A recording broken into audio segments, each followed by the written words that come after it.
I want to take a moment to talk about live stream sound. So we've adjusted the way the live stream is set up. You'll notice the faders look a lot different than they probably have in the past. This is because we've changed a couple of things about our live stream. So I've set up the faders to be post fader now.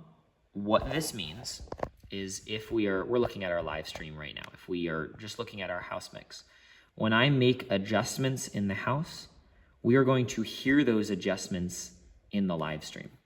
Now, it is important to note that we will not see a difference in the fader, right? So if I adjust Pastor's mic here, the live stream fader does not change, right?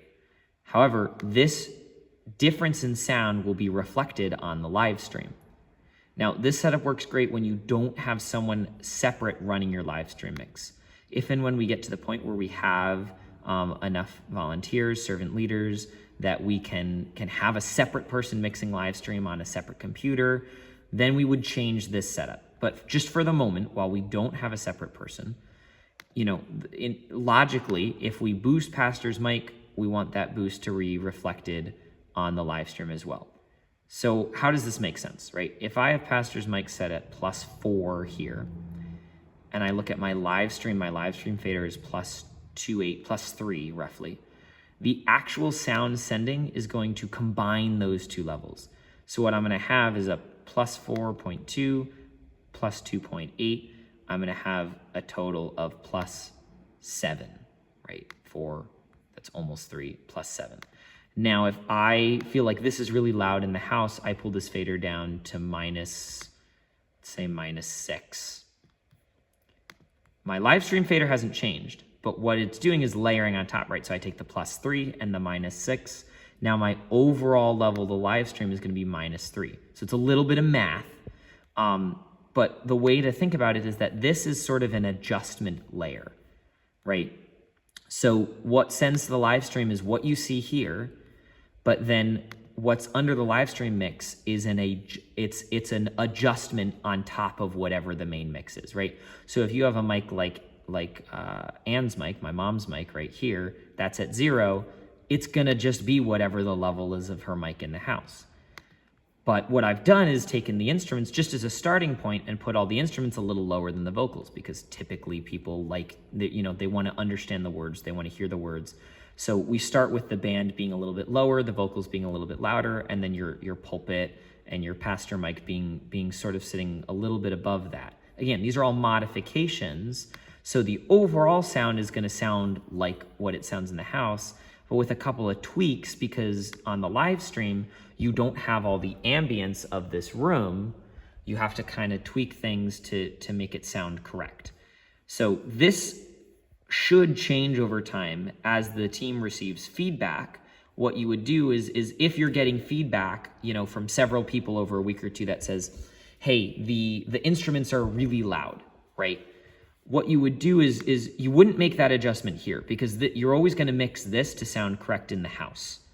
But what you would do is you would adjust the balance of the live stream on here. So I might take these faders and bump them all down to maybe -10. If the feedback I'm getting is that all the instruments are loud, I bump these down to -10, and then I give it another week, and I mix this normally. I make it sound good in the auditorium, in the sanctuary, but I'm just gonna let this be for the moment, and I'm gonna try everything at -10, and then I'm gonna see what are people saying on the live stream. Is it, the balance sounds really good, or maybe they're saying, oh no, now the instruments are too quiet, or maybe you get a specific thing of like, hey, the guitars are good, but now the keys are really quiet, right? So you kind of take that feedback over time and make general adjustments here, but after a couple of weeks, the goal would be that this kind of stagnates and you get an adjustment layer that works well, so then all the operator has to do is modify this. On a normal Sunday, once everything is sort of tuned and dialed in, we don't really want to be messing with this, right? And what this does is it allows us to train our operators, hey, make it sound good in the house, and then we have a layer that automatically makes some adjustments for the live stream. Now, when we get to the point where we have a separate person running, we can adjust the pre and post fader, right? And that needs to be done on the physical rack. So if I wanted to make that adjustment, I would go over to the rack, And you can see right now under my selection, I have bus 9 selected. So if I turn this dial, I can change what I'm selecting.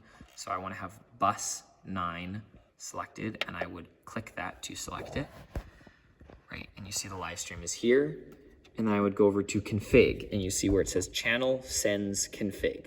So right now it is set to post fader, which means if I make adjustments to the faders in the house, then that adjustment will be heard on the live stream.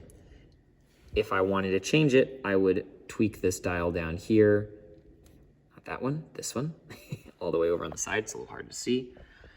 And I could select and click the dial to select a different one. I'm not going to do that right now, but if you ever need to make that change, that is how you would do it. Again, you want to make sure live stream is selected up top.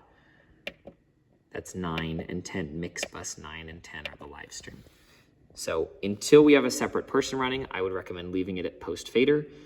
When we get to the point where we have enough servant leaders where people are willing to monitor the live stream and mix that separately, then you would change this to pre-fader, which is how the ears are set up, which means that it does not affect the house at all, right? So, let me rephrase that. What happens in the house doesn't affect the ears at all, right? If I make a change in the house, it's not affecting Dale's mix or whoever's mix this is, right? Because I'm on pre-fader mode, which means the sound is going to the mix bus before we hit the fader.